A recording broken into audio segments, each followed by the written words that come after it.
NU, Muhammadiyah, dua organisasi besar yang telah terbukti dan terpercaya mampu menjaga NKRI. Kalau nggak ada dua ini remek kita, bisa perang kayak Suriah, Yaman, Irak dan lain sebagainya. Makanya di NU satu, sudah kafah selesai persaudaraan antar orang sesama kaum muslimin. Selama mengucapkan kalimat la ilaha illallah, walaupun kita beda, hargai perbedaan itu. Dan yang berikutnya terkait dengan harmoni hidup berbangsa dan bernegara, ini yang membuat saya sampai menitikkan air mata dan bangga menjadi nahdiyin. Apa itu? NU pada tahun 2019 merekomendasikan penghapusan sebutan kafir kepada warga negara non muslim. Keren banget. Tepuk tangan dulu kira-kira. Tepuk tangan dulu. Keren banget. Hanya orang-orang bodoh yang nggak ngerti itu. Pikir dia ngubah Al-Quran, pikir dia bukan Quran yang kita ubah. Disitulah saya merasa NU, Nahdlatul Ulama bukan cuma organisasi, tapi NU benar-benar kumpulan para ulama. Berbahagialah kita menjadi NU. Karena begini, dalam konstruksi hidup berbangsa dan bernegara, kalau kita pakai istilah kafir, orang kafir itu warga negara kelas 2. Dia nggak punya hak apa-apa.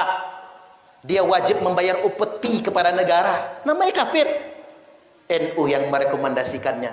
Indonesia bukan Darul Islam, tapi Indonesia adalah Darussalam, yang dimana tidak ada sebutan kafir terhadap warga negara. Yang ada adalah ghairul Islam, non-Islam.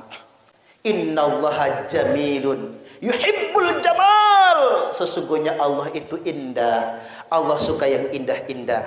Kalau kata Habib Nurmagomedov, petinju UFC fenomenal, orang tidak belajar Islam dari Al-Quran, tapi orang lain mempelajari Islam melihat perilakumu.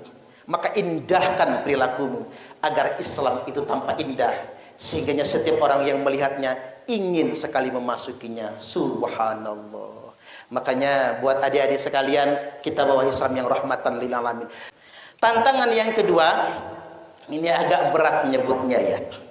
Kita sedang masuk ke era politik post-truth. Generasi milenial harus tahu ini.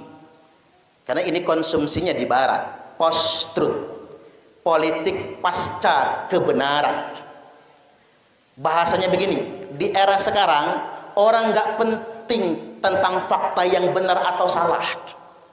Di era sekarang yang penting adalah bagaimana informasi disampaikan berulang-ulang untuk mempengaruhi emosi kita. Makanya di zaman sekarang ini, di era post-truth, kebohongan yang disampaikan berulang-ulang akan diterima oleh khalayak sebagai sebuah kebenaran. Makanya sekarang ini banyak nyebar di grup WhatsApp, informasi-informasi di media sosial yang isinya hoaks semua, tapi dipercaya sebagai sebuah kebenaran.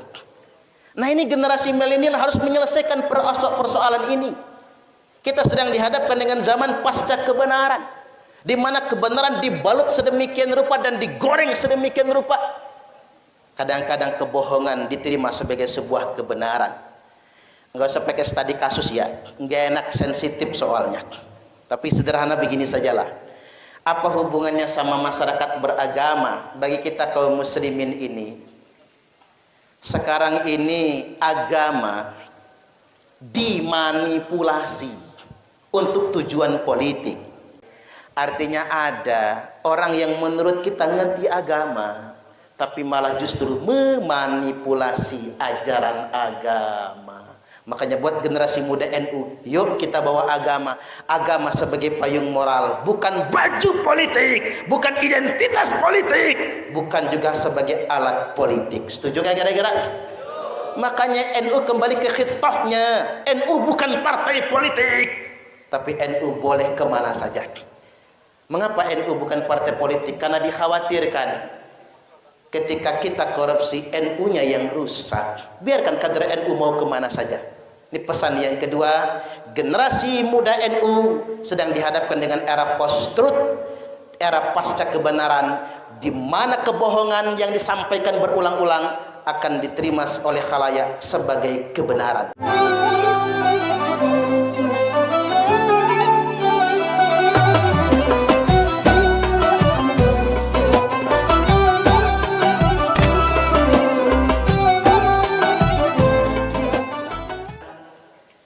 Indonesia sedang dihadapkan dengan problem moralitas. Indonesia sedang dihadapkan dengan masalah integritas. Dan Anda sebagai generasi penerus bangsa penting untuk menyadari ini. Karena boleh jadi di antara Anda yang duduk di sini sekarang mungkin ada yang jadi presiden nantinya. Amin. Siapa tahu, kita nggak tahu nasib. Siapa yang kira Pak Jokowi jadi presiden cuman tukang kayu, bapaknya cuman kepala desa, tapi hasil riyadhah ibundanya, Ibunda Sujiatmi, rajin puasa Daud kayak ibunya Isri, rajin puasa Daud, rajin tahajud tiap malam, dan mengamalkan kulhu 1000 kali, maka anaknya jadi presiden. Subhanallah, ini luar biasa. Padahal beliau kaya raya tidak, punya bintang tidak, anak kalong tidak, ganteng lumayan lah ya, walaupun masih gantengan saya kayaknya. Nggak ada yang nyangka beliau jadi presiden. Sampai hari ini masih seperti mimpi. Itulah kehendak Allah Ta'ala. Makanya buat adik-adik sekalian, mudah-mudahan di antara Anda semua yang hadir di sini ada yang menjadi pemimpin bangsa nantinya. Allahumma amin. Satu, tantangan moralitas dan integritas. Kita sederhanakan materinya biar tidak rumit. Allah Subhanahu wa taala telah berfirman, A'udzubillahi minasyaitonir rajim. Fa khalafa min ba'dihim khalfun adha'u shalah wattaba'u syahawat. Fa khalafa min ba'dihim, maka datang generasi pengganti setelah generasi yang baik. Datang generasi pengganti khalfun, generasi pengganti yang jelek. Ini masalah moralitas kita. Datang generasi pengganti yang jelek. Apa tandanya? Adha'u shalah, mereka menyia-nyiakan salat. Jadi umat Islam dihadapkan dengan tantangan moralitas. Muncul generasi yang menyepelekan sholat. Kalau kata orang, sholat zuhur mepet asar, asarnya numbur maghrib, maghribnya mentok isya, isyanya ketiduran, subuhnya kesiangan. Ketiban sholat subuh niatnya usolli fardhos subhi rakaataini mustaqbilal qiblati qadaan lillahi ta'ala. Masih mending santri tahu niatnya. Ada yang parah, usolli fardhos subhi rakaataini mustaqbilal qiblati, kesiangan lillahi ta'ala. Lu kok kesiangan jam 9 salat subuhnya. Tapi ada yang lebih parah lagi, usolli fardhos subhi wal zuhri wal asri wal maghribi wal isya'i, keroyokan oplosan lillahi ta'ala, hancur sholatnya. Tapi di Bandar Lampung ada yang lebih parah, subuh maraton, zuhur ke salon, asar main badminton, maghrib mainin handphone, isya nonton sinetron, mati kena smackdown. Smackdown malaikat Israel. Ini adha'us shalah, generasi yang menyia-nyiakan salat. Makanya KMNU, keluarga mahasiswa Nahdlatul Ulama, kan rata-rata santri, jangan sampai mengabaikan perkara ini, karena tanda ketaatan kita, tanda kemusliman kita. Jangan sampai gara-gara nih Nusantara bersalawat subuh kesiangan, kata malaikat pret, kata malaikat sebel malaikatnya. Jadi kita mesti menjaganya. Dan masalah moralitas kita yang berikutnya, wattaba'u syahawat, muncul generasi yang memperturutkan syahwat hawa nafsunya. Anda generasi muda, tuntutlah ilmu sampai tamam. Saya lihat itu di misi KMNU itu menjadi akademisi, kira-kira begitulah, akademisi yang disiplin. Artinya kuliah selesai tepat waktu, jangan pacaran. Setuju gak kira-kira? Nah, di sini mas setuju ya. Karena begini, kita ini sedang dihadapkan dengan tantangan pergaulan bebas. Ini yang jadi masalah. Narkoba merajalela, seks bebas juga merajalela, rusak masa depan generasi kita gara-gara pergaulan bebas. Makanya buat adik-adik, fokus kepada tujuan, fokus kepada cita-cita, jodoh tidak akan tertukar. Setuju nggak kira-kira? Jangan mentang-mentang lihat Habib Fahmi jadi kelepek-kelepek semua ya. Subhanallah. Mudah-mudahan Beb ya, berkah selalu kehadiran beliau di sini. Allahumma amin. Balik lagi, kita dihadapkan dengan tantangan pergaulan bebas yang sangat berbahaya. Terutama nih buat mbak-mbak ini, hati-hati. Cowok zaman sekarang banyak modusnya. Setuju nggak kira-kira? Modus itu ada 3 macam. Pengen tahu tidak? Pengen tahu tidak?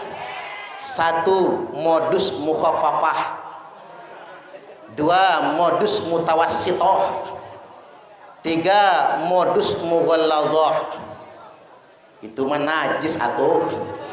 Kira-kira begitulah plesetannya. Modus mukhafafah.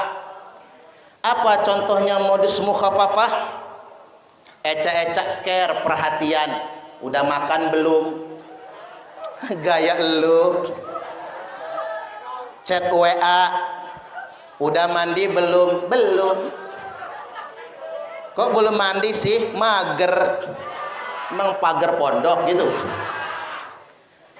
Tak temenin ya, enak aja. Itu namanya modus mukhafafah. Modus paling ringan, ecak-ecak perhatian. Naik yang kedua, hati-hati dengan modus mutawassithah. Modus tengah-tengah. Tiba-tiba jam 2 malam ngechat, sayang tahajud yuk. Luar biasa. Ini modus mutawassithah ini. Gayanya tahajud. Oh, si cewek begitu membaca langsung berguguran air mata. Terharu. Nggak nyangka gua. Setahu saya dia tuh begajul di kampus. Ternyata rajin tahajud. Jangan tertipu, tapi dia bukan bangun tahajud. Sejak sore memang nggak bangun, nggak tidur maksud saya. Sejak sore nggak tidur, sedang nonton bola. Barcelona versus Real Madrid lagi main. Boro-boro sholat tahajud subuh aja nggak sholat. Hati-hati, modus mutawassithah. Naik yang parah, modus mughalladhah. Apa modus mughalladhah itu? Modus paling berat. Sayang, ntar lagi kamu lulus sekolahnya, saya mau kuliah ke Jogja, kamu mau kuliah ke Papua, umpama. Sebelum kita berpisah, yuk kita bikin tanda cinta. Payah loh. Buktikan cintamu padaku. Modus. Itu namanya hati-hati dengan yang sedemikian rupa. Kalau kata Pak Zainuddin MZ apa? Aku lihat, aku pikat, aku lihat, aku dekat, aku pikat, aku dapat, aku sikat, aku minggat. Bangsat. Hati-hati. Ini real tantangan bangsa Indonesia. Ini yang terjadi di kota Bandar Lampung. Ini yang terjadi di kota-kota besar. Pergaulan bebas merajalela. Santri NU nggak boleh ambil bagian dalam kerusakan itu. Kita mesti menjadi agent of change, agent perubahan, memberikan contoh yang baik. Masalah berikutnya integritas tantangan kita ini. Kejujuran. Indonesia ini masyarakat yang mayoritas muslim. Tapi kita sedang dihadapkan dengan masalah kejujuran, masalah integritas. Korupsi di Indonesia ini ranking 4 sedunia internasional. Padahal kita mayoritas muslim. Coba kita ambil pembanding. Negara paling bahagia itu ranking 1 Norwegia. Mayoritas non muslim. Orang Islamnya cuma 0,0 sekian persen, nggak nyampe 1%. Yang ranking 2 Swiss, negara terbahagia nomor 2, Muslimnya cuma 0 sekian persen. Indonesia mayoritas Muslim, tidak bahagia. Mengapa Norwegia bahagia? Tidak ada korupsi di Norwegia itu. Subhanallah. Gaji guru paling rendah kalau pakai konversi rupiah 395 juta rupiah sebulan. Indonesia 300.000 honorer. Itu aja bayarnya 3 bulan sekali. Di Norwegia kuliah gratis, sekolah gratis dari PAUD kalau bahasa kitanya sampai doktor gratis. Mengapa demikian? Karena tidak ada korupsi di sana. Indonesia ini postur APBN-nya 2000 triliun sekian per tahun. Anggaran pendidikannya 20%. 20% dari 2000 triliun 400 triliun. Itu nolnya ada berapa itu? Kalau diketik di kalkulator nggak muat kalkulator. Nolnya ada 14. 400 triliun per tahun. Mestinya sudah bisa menggratiskan pendidikan. Setuju nggak kira-kira? Gaji guru honor paling kecil 5 juta sebulan. PNS 10 juta. Guru ngaji 30 juta. Setuju gak kira-kira? Mengapa tidak bisa? Karena korupsi merajalela. Ini penting. Ini problem kita yang pertama. Yakni kita sedang dihadapkan dengan problem integritas dan moralitas. Makanya sebetulnya begini. Kalau dulu orang tua berkata begini. Apa kata orang tua zaman dulu? Nak, kamu harus jadi dokter, jadi guru, jadi insinyur, jadi ini itu. Banggakan keluarga besar, angkat martabat keluarga. Butuh modal berapa? Papah biayain. Itu sudah kuno. Belakangan orang tua mulai menyadari anak punya passion masing-masing. Apa kata orang tua? Terserah nak, kamu mau jadi apa? Yang penting papah mamah peras keringat, banting tulang, siap modalin. Tapi itu belum keren. Yang keren nomor 3. Apa itu? Terserah nak, kamu mau jadi apa? Yang penting kamu jujur. Ini keren. Jadi tukang becak jujur, petani jujur, pengacara jujur, dokter jujur, anggota dewan jujur, eksekutif jujur, penegak hukum jujur, ustadz jujur. Ini yang nomor 1. Makanya buat adik-adik sekalian, pegang terus integritas. Indonesia pasti sejahtera dan mapan ketika masyarakat dan semua penyelenggara negaranya punya integritas. Insya Allah 1 udah dapat kita. Tantangan yang kedua, Ini agak berat menyebutnya ya. Kita sedang masuk ke era politik post-truth. Generasi milenial harus tahu ini. Karena ini konsumsinya di barat. Post-truth. Politik pasca kebenaran. Bahasanya begini. Di era sekarang, orang nggak penting tentang fakta yang benar atau salah. Di era sekarang yang penting adalah bagaimana informasi disampaikan berulang-ulang untuk mempengaruhi emosi kita. Makanya di zaman sekarang ini, di era post-truth, kebohongan yang disampaikan berulang-ulang akan diterima oleh khalayak sebagai sebuah kebenaran. Makanya sekarang ini banyak nyebar di grup WhatsApp, informasi-informasi di media sosial yang isinya hoaks semua, tapi dipercaya sebagai sebuah kebenaran. Nah, ini generasi milenial harus menyelesaikan persoalan ini. Kita sedang dihadapkan dengan zaman pasca kebenaran, di mana kebenaran dibalut sedemikian rupa dan digoreng sedemikian rupa. Kadang-kadang kebohongan diterima sebagai sebuah kebenaran. Nggak usah pakai studi kasus ya, nggak enak, sensitif soalnya. Tapi sederhana begini sajalah. Apa hubungannya sama masyarakat beragama bagi kita kaum muslimin ini? Sekarang ini agama dimanipulasi untuk tujuan politik. Pertama-tama yang dimanipulasi itu kata ulama. Annal ulama'a warasatul anbiya. Ulama itu pewaris para nabi. Itu sakral banget dalam Islam, itu sangat sakral. Tetapi banyak yang memanipulasinya. Kadang-kadang orang mudah betul yang ngaku ulama. Mudah betul ngaku ulama. Padahal nggak punya kualifikasi sebagai ulama. Padahal berat sekali itu. Ingat sabda Nabi, innakum asbahtum fi zamanin. Sesungguhnya kalian, kata Nabi, sekarang ini ada di suatu zaman. Ini zaman mana? Zaman Nabi, zaman sahabat Nabi, para tabi'in dan tabi'ut tabi'in. 3 abad pertama.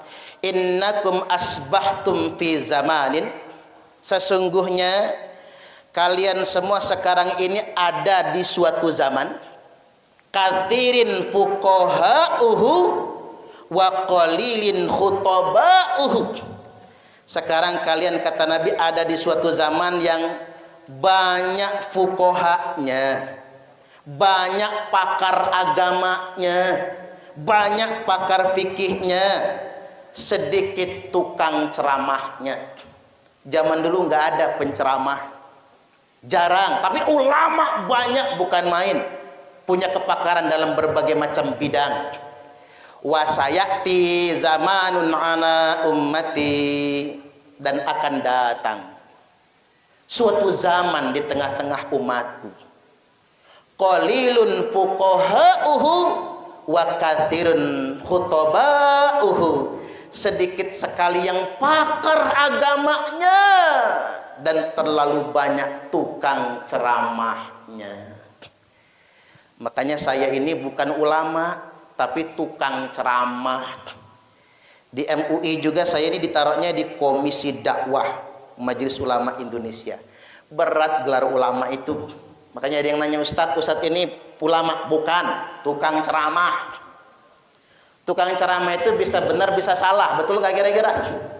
Jadi kalau ada orang menceramahkan agama, jangan anggap itu maunya agama, belum tentu. Karena ngapa? Kalau sudah sampai di kita, sampai kepada pendakwah, ada intervensi hawa nafsunya. Makanya kata Nabi, la ya'rifunal ulama'a illa bisaubin hasan, bitaubin hasan. Akan datang suatu zaman di mana orang tidak mengenal ulama kecuali karena bajunya yang bagus saja. Makanya kalau masih milih-milih baju, bukan ulama, tapi penceramah. Biar ngepas, pecinya hijau, bajunya hijau, sorbannya hijau, sarungnya hijau, penceramah. Kalau ulama bener, lihat Gus Baha, nggak penting keren, pakai baju putih kemeja pula ya. Bahkan pakai sarung. Gus Baha itu kriwil-kriwil sarungnya. Udah keseringan dipakai. Ini baru jadi santri di Hadroh, pengen beli sarungnya BHS, harga 2 juta. Gus Baha nggak pakai sarung begitu karena beliau ulama. Tuh kan, luar biasa. Yang berikutnya Gus Mus, Kiai Haji Mustafa Bisri, ulama, penampilannya biasa saja. Bahkan ada ulama kondang penceramah, Kiai Haji Anwar Zahid, cuma pakai sarung biasa yang harga 50 ribuan, kemudian pakai kemeja biasa tapi ceramah kemana-mana keliling. Itu ulama. Nggak penting penampilan, nggak penting pakaian, yang penting bersih, rapi.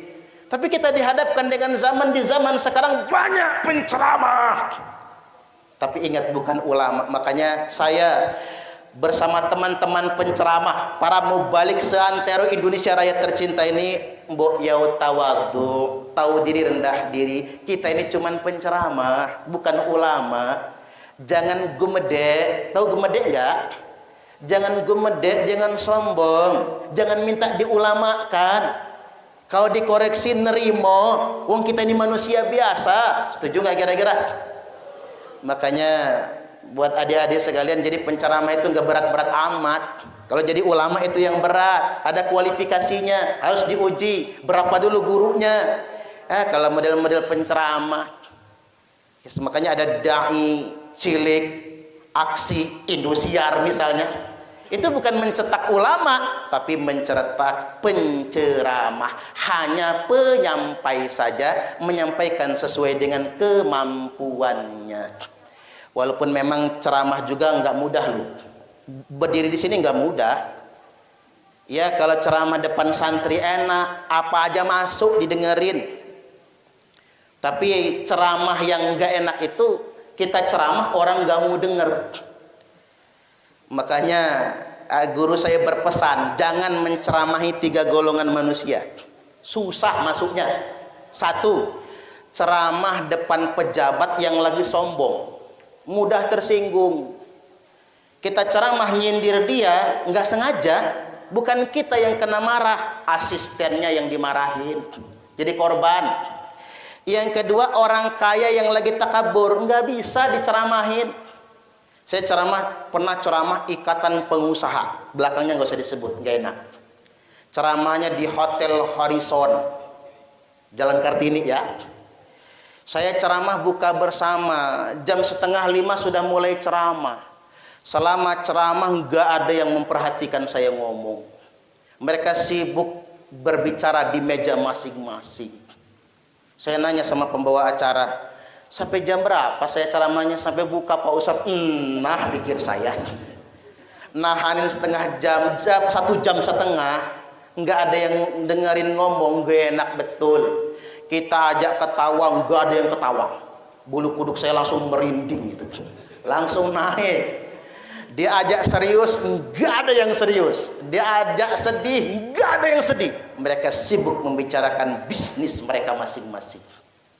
Itu tantangan terberat sebetulnya. Yang nomor 3 kata kiai saya, jangan menceramahi orang gila. Makanya saya pernah diminta ceramah di panti kesehatan jiwa itu, nggak mau kata saya. Yang ceramahin orang gila jadi gila kitanya, tambah gila. Makanya ada anekdot, ada bapak-bapak mau kurban, bawa kambingnya ke tempat penjagalan. Di pinggir jalan papasan sama orang gila. Orang gila ketemu bapak-bapak yang bawa kambing tadi, komentar, apa kata orang gila? Hari gini jalan-jalan bawa monyet, kata orang gila. Nah yang bawa kambing kan langsung respon, woi sinting, ini bukan monyet, kambing. Kata orang gila, siapa yang ngomong sama elu? Gua kan ngomong sama kambing. Allahu Akbar. Ngeladen orang gila, tambah stres kita, jangan macam-macam. Ternyata jadi penceramah itu ya berat juga. Dicaci, dihujat, dikoreksi, kan begitu. Makanya penceramah-penceramah kondang sekarang kayak Dr. Ar-Razi Hasib tuh, saya recommended banget tuh buat para mahasiswa. Tonton ceramahnya, itu keberanian intelektual. Bagus itu. Gus Miftah, Itu ladang ceramah. Jadi ceramah sebetulnya itu kalau ngadepin orang soleh. Kalau ceramah di masjid orang soleh semua. Apalagi gaya di Bandar Lampung ini sekarang banyak taklim subuh. Orang kalau sudah mau taklim subuh orang baik semua. Betul nggak kira-kira? Nah ceramah itu yang kayak Gus Miftah. Ke lokalisasi. Subhanallah. Saya juga sering sih masuk ke lokalisasi itu. Tapi bukan ceramah. Mampir doang. Karena ada musola di situ. Itu tantangan ceramah kita yang harus disadari oleh generasi milenial. Baik lagi, jangan memanipulasi kata ulama, karena itu sangat sakral sekali.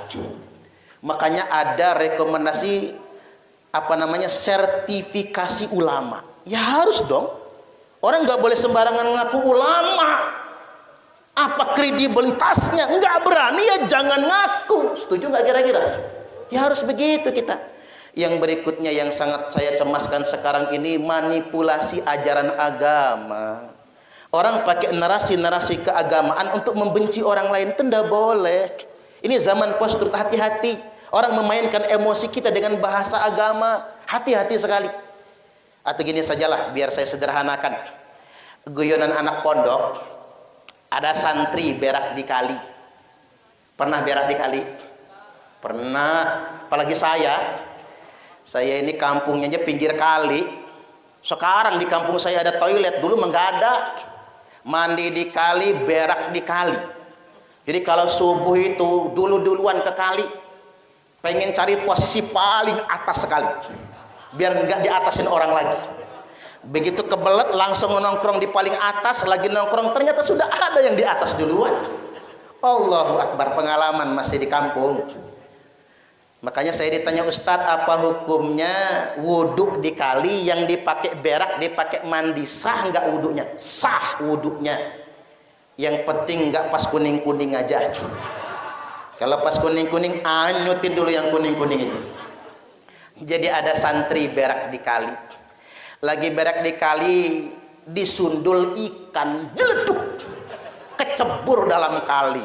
Kalau ikannya ikan wader mah nggak bisa kecebur lah. Ikannya gede. Santri ini pulang ke rumah ngambil jaring, ngambil jalak, dendam sama si ikan. Ngubek-ngubek dia setengah jam di sungai, dapat ikannya segede paha. Masya Allah, kata dia, pantesan gua disundul ngantek kecebur. Ternyata ikannya segede paha. Untung nggak salah nyundul dia tadi. Kalau salah habis dah gua. Iya juga ya. Dibawalah ikan pulang ke rumah, sampai di rumah bingung dia. Karena masih santri kan.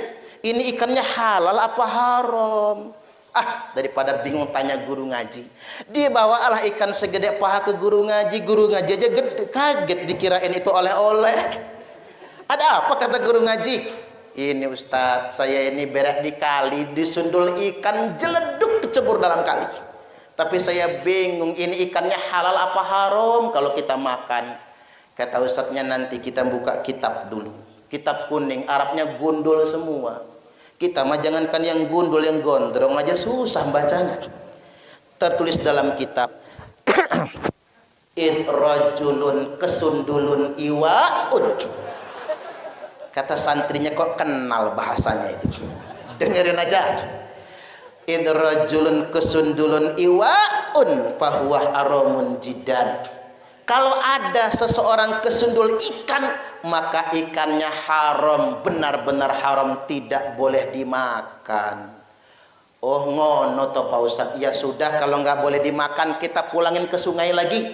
Mumpung ikannya masih hidup. Ikan gabus kan tahan lama hidupnya. Kata Ustadznya, nanti dulu, belum selesai baca kitabnya ini. Wa in ustadun setugelun, tapi nek ustate kebagian setugel alias separuh, halal dia. Kata santri yang ngomong kalau pengen paruhan mah. Kata ustadznya, belum selesai bacanya, masih ada ujungnya. Wa in ustadun kabehun, tapi nek ustadz entuk kabeh halal, benar-benar halal, dan kamu bisa masuk surga. Apa kata santri? Ya sudahlah, daripada bonyok saya, ambil semua ikannya ini. Artinya ada orang yang menurut kita ngerti agama, tapi malah justru memanipulasi ajaran agama. Makanya buat generasi muda NU, yuk kita bawa agama. Agama sebagai payung moral, bukan baju politik, bukan identitas politik, bukan juga sebagai alat politik. Setuju gak kira-kira? Makanya NU kembali ke khitbahnya. NU bukan partai politik, tapi NU boleh kemana saja. Mengapa NU bukan partai politik? Karena dikhawatirkan ketika kita korupsi, NU-nya yang rusak. Biarkan kader NU mau kemana saja. Ini pesan yang kedua. Generasi muda NU sedang dihadapkan dengan era post-truth, era pasca kebenaran, di mana kebohongan yang disampaikan berulang-ulang akan diterima oleh khalayak sebagai kebenaran. Dan sudah terbukti, masyarakat kota sudah banyak yang terpapar gara-gara WhatsApp dan lain sebagainya. 2, 3 sekarang. Tantangan yang ketiga adalah tantangan harmoni hidup beragama, berbangsa, dan bernegara. Dan NU adalah organisasi, baik secara jam'iyah maupun jamaah, secara struktural maupun secara kultural, yang paling akomodatif menerima perbedaan pendapat. Sesuai dengan sabda Nabi, salatun fi aslil iman, 3 perkara yang menjadi pokok dasar keimanan. 1, al-kufu amman qala la ilaha illallah. Kendalikan diri kalian kepada orang yang masih mengucapkan kalimat la ilaha illallah. Wala nukaffiruhu bidzambin. Jangan kita mengkafirkannya karena dia berbuat dosa. Makanya kiai-kiai NU paling tidak mudah mengkafirkan orang, bahkan tidak mau walaupun orang melakukan dosa besar. Di NU begitu, nggak main kopar kafir. Wala nukhrijuhu minal Islam bi'amalin. Dan jangan mengatakan orang itu sudah keluar dari Islam walaupun dia melakukan satu pekerjaan yang menyimpang sekalipun. Ini pedoman yang dikatakan Nabi, yang disabdakan Nabi, dan NU pegang betul itu. Makanya buat generasi muda NU maupun Nahdiyin dimanapun Anda berada, pegang satu hal: al-kufu amman qala la ilaha illallah. Kendalikan diri kita terhadap orang yang masih mengucapkan kalimat la ilaha illallah, apapun madhabnya, apapun firqahnya, bagaimanapun fikrahnya, manhajnya, madhabnya, selama dia masih mengucapkan kalimat la ilaha illallah, dia tetap saudara muslim kita. Setuju nggak kira-kira? Buat generasi muda NU, jangan terlalu ta'assub sama NU-nya, jangan. Tapi ingat, tanpa NU bisa bubar nih republik kita. Oke, bukan mengecilkan yang lain ya. NU, Muhammadiyah, 2 organisasi besar yang telah terbukti dan terpercaya mampu menjaga NKRI. Kalau nggak ada 2 ini, remet kita. Bisa perang kayak Suriah, Yaman, Irak dan lain sebagainya. Makanya di NU 1, sudah kafah, selesai persaudaraan antar orang sesama kaum muslimin. Selama mengucapkan kalimat la ilaha illallah, walaupun kita beda, hargai perbedaan itu. Dan yang berikutnya terkait dengan harmoni hidup berbangsa dan bernegara, ini yang membuat saya sampai menitikkan air mata dan bangga menjadi Nahdiyin. Apa itu? NU pada tahun 2019 merekomendasikan penghapusan sebutan kafir kepada warga negara non muslim.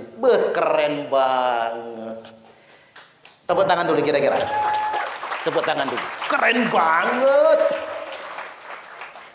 Hanya orang-orang bodoh yang nggak ngerti itu. Pikir dia ngubah Al-Quran, pikir dia bukan Quran yang kita ubah. Disitulah saya merasa NU, Nahdlatul Ulama, bukan cuma organisasi, tapi NU benar-benar kumpulan para ulama. Berbahagialah kita menjadi NU. Karena begini, dalam konstruksi hidup berbangsa dan bernegara, kalau kita pakai istilah kafir, Orang kafir itu warga negara kelas 2. Dia nggak punya hak apa-apa. Dia wajib membayar upeti kepada negara. Namanya kafir. NU yang merekomendasikannya. Indonesia bukan Darul Islam, tapi Indonesia adalah Darussalam, yang dimana tidak ada sebutan kafir terhadap warga negara. Yang ada adalah ghairul Islam, non-Islam. Ada pengalaman menarik pada tahun 2019 itu. Jamaah saya, bukan jamaah, teman, namanya Miss Yin Lia, Chinese ini, janda. Waduh, kalau Romo Kiai Mustafa Wakian mau tanggung jawab nggak apa-apa lah. Janda itu. Jadi dia WA saya sederhana, Ustadz, apa? Saya sering nonton ceramah ini sebutinnya, nggak enak ya, karena kita tampil di media sosial ini. Kata Ustadz itu, kami ini kafir semua. Menurut pendapat Ustadz apa? Saya jawab sederhana, Anda bukan kafir. Lo apa namanya kami ini? Non-Islam. Jadi Miss, kata saya, karena dia guru bahasa Inggris ya. Kalau Anda non-Islam, saya non-Kristen, non-Katolik, non-Buddha, non-Hindu. Nah, Anda non-Islam. Bagi kami sedemikian rupa.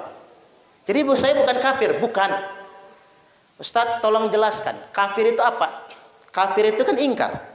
Mengingkari ketauhidan. Dulu orang kafir Quraisy mengingkari Allah sebagai Rabbnya, sebagai Tuhannya. Kemudian yang kedua, mengingkari Nabiullah Muhammad sallallahu alaihi wasallam sebagai utusan Allah.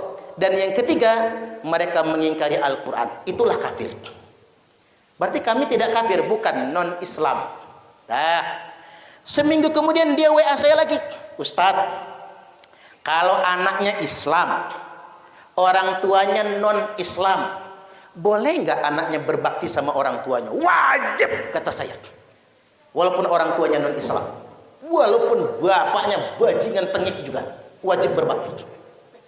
Seminggu kemudian dia WA saya lagi, Ustadz, alhamdulillah. Nah, udah beda nih. Alhamdulillah, saya sekarang sudah masuk Islam. Subhanallah. Seandainya waktu itu dia saya kafir-kafirkan, jangan-jangan dia terhalang untuk masuk Islam. Innallaha jamilun yuhibbul jamal. Sesungguhnya Allah itu indah. Allah suka yang indah-indah. Kalau kata Habib Nurmagomedov, petinju UFC fenomenal, orang tidak belajar Islam dari Al-Quran, tapi orang lain mempelajari Islam melihat perilakumu. Maka indahkan perilakumu agar Islam itu tampak indah, sehingga setiap orang yang melihatnya ingin sekali memasukinya. Subhanallah. Makanya buat adik-adik sekalian, kita bawa Islam yang rahmatan lil alamin. Sesama orang Islam kita harus akur. Sebaliknya yang berikutnya, kepada non-Islam kita menjadi warga negara yang baik, saudara kita sebangsa dan sebagai warga negara. Terakhir, yang keempat. Tapi ngomong-ngomong tadi ada ini Ustaz ya, sudah salawat katanya ya. Salawatnya di ujung, salatnya apa? Ngumpulin bantuan ya. Subhanallah. Ada pesan begitu. Baik, yang keempat ingin saya tegaskan, tantangan generasi muda di zaman sekarang ini, di tengah firqah-firqah yang ada, kita dihadapkan dengan gerakan sempalan yang memainkan narasi keagamaan yang diterima sebagai kebenaran. Contoh, bendera hitam misalnya. Bendera hitam itu hampir diterima oleh publik Indonesia sebagai bendera pejuang Islam di abad sekarang. Padahal itu kan narasi. Bayangkan gitu. Coba kita sedikit bertanya, ngapa NU benderanya nggak hitam? Mengapa Muhammadiyah benderanya tidak hitam? Nah, inilah karena kita ini belajarnya dari medsos. Kita tanya, lu nyantri di mana? Google. Nanti kalau mati gurunya ditanya malaikat, guru kamu siapa? Kiai Haji Google. Syekh YouTube Al-Interneti. Al-Ustadz Facebook LCMA. Nggak bisa dipertanggungjawabkan itu. Bahaya karena begitu. Padahal kan jelas begini. Sebelum Imam Mahdi. Nah, Imam Mahdi itu keturunan Rasulullah. Makanya NU. Saya mau nyebut satu-satunya nggak enak lah ya. Kayaknya sih satu-satunya. jamaah dan jam'iyah Nahdlatul Ulama yang paling memuliakan habaib, keturunan Rasulullah sallallahu alaihi wasallam. Makanya kalau ingin belajar memuliakan zuriat Rasulullah, nggak bisa belajar di mana-mana, hanya belajar di NU. Makanya NU adalah organisasi yang paling siap menerima datangnya Imam Mahdi. Ya Baya, paling siap menerima. Dan Imam Mahdi itu bukan sesuatu yang nyumput. Zahir Imam Mahdi itu, dia dari nasabku, kata Nabi. Kalian akan mengenalinya dengan mudah sekali. Jadi sebelum Imam Mahdi muncul, semua yang mengibarkan bendera hitam itu bendera hitam palsu, apapun namanya. Nggak enak nyebut organisasinya ya. Apapun namanya, yang pakai bendera hitam palsu. Keterangannya apa? Idza ra'aitumur rayatis sud. Apabila kalian semua melihat bendera hitam dikibarkan, falzamul arda wala tuharriku aydiyakum wala arjulakum. Kalau kalian semua melihat bendera hitam dikibarkan, tetaplah di bumi kalian masing-masing, mantapkan kaki kalian, wala tuharriku aydiyakum wala arjulakum. Jangan gerakkan tangan kalian, jangan gerakkan kaki kalian, jangan ikut-ikutan mereka, karena itu kelompok bendera hitam palsu. Coba semua penceramah, semua mubalik se-Indonesia ini sampaikan kepada umat, bendera hitam yang dipakai sebelum Imam Mahdi memimpin itu bendera hitam palsu. Nah ini yang disampaikan berulang-ulang. Masa santri mengatakan itu bendera tauhid, bendera ini itu dan lain sebagainya? Tauhid gak punya bendera. Tauhid itu la ilaha illallah. Yang paling banyak ucap kalimat tauhid siapa? Orang NU. Tiap malam tahlilan, la ilaha illallah, la ilaha illallah. Tuh, sudah jelas buktinya. Makanya saya berharap betul kepada para mubalik terutama, karena corong tuh speaker-speaker umat ini, sampaikan ini di mana-mana di khutbah. Saya menyampaikan ceramah macam begini, 3 masjid mecat saya jadi penceramah, dipecat bahasa kasarnya. Ustadz mohon maaf, mulai Ahad depan bukan Ustadz lagi yang ngisi di masjid kami. Karena ngapa? Sudah terlanjur menerima bendera hitam itu adalah bendera perjuangan. Jadi ketika kita luruskan rasanya sakitnya bukan main. Kata Imam Ali yang pakai bendera hitam sebelum Imam Mahdi itu, qulubuhum kazuburil hadid. Hati mereka keras seperti baja. Diingatkan malah ngelawan. Kita himbau balah dia mengkafir-kafirkan, akan sedemikian rupa. Nah, makanya buat generasi muda NU di Unila juga banyak lah yang suka bawa bendera hitam itu. Kadang-kadang salah lagi. Mohon maaf, saya termasuk setuju dengan ulama Aceh mengharamkan nulis kalimat tauhid di peci. Saya tinggal lihat, mohon maaf kalau ada ya. Kalau Nahdlatul Ulama di peci boleh, kan itu bukan kalimat suci, nama organisasi, boleh. Nulis la ilaha illallah di peci. Takut lupa masuk toilet main kencing aja. Itu kan termasuk merendahkan kalimat tauhid. Nulis kalimat tauhid di topi sebaiknya jangan. Kalau ulama Aceh mengharamkannya. Nulis kalimat tauhid di baju jangan, bukan tempatnya itu. Ketiban nyuci diinjak-injak bajunya. Jangan. Termasuk begini. Anda pernah beli tikar enggak ornamen bendera Piala Dunia? Kalau Anda bendera tikar peserta Piala Dunia, tikar peserta Piala Dunia, pas Arab Saudi masuk, bendera Arab Saudi dicantumkan di situ, la ilaha illallah Muhammadur Rasulullah. Duduk kita di situ. Termasuk merendahkan kalimat tauhid. Jadi hati-hati penulisan kalimat itu, jangan sembarangan. Itu bukan pada tempatnya. Termasuk mbak-mbak ya. Ibunya istri juga. Kalau pakai kalung, liontinnya jangan lafzul jalalah, jangan Allah. Karena nggak mungkin kan kalungnya diletakkan kalau masuk toilet, masuk SPBU toilet, kalungnya ditaruh di depan. Begitu keluar nanya sama yang tukang jaga kotak amalnya itu, kalung saya tadi mana? Nggak tahu kata dia. Udah masuk dalam kotak, kirain sumbangan. Karena ada lafzul jalalah, harus kita tinggalkan. Nabi pakai cincin tulisannya Muhammadur Rasulullah. Wa idza dakhala indal khala wa du'ahu. Ketika Nabi mau masuk toilet, beliau lepas cincinnya dan kemudian ditinggal. Enggak boleh. Makanya buat mbak-mbak kalau nanti pakai liontin kalung, Jangan Allah tulisannya, nama suaminya saja. Mustafa Wagiantoku sayang misalnya. Keren kan?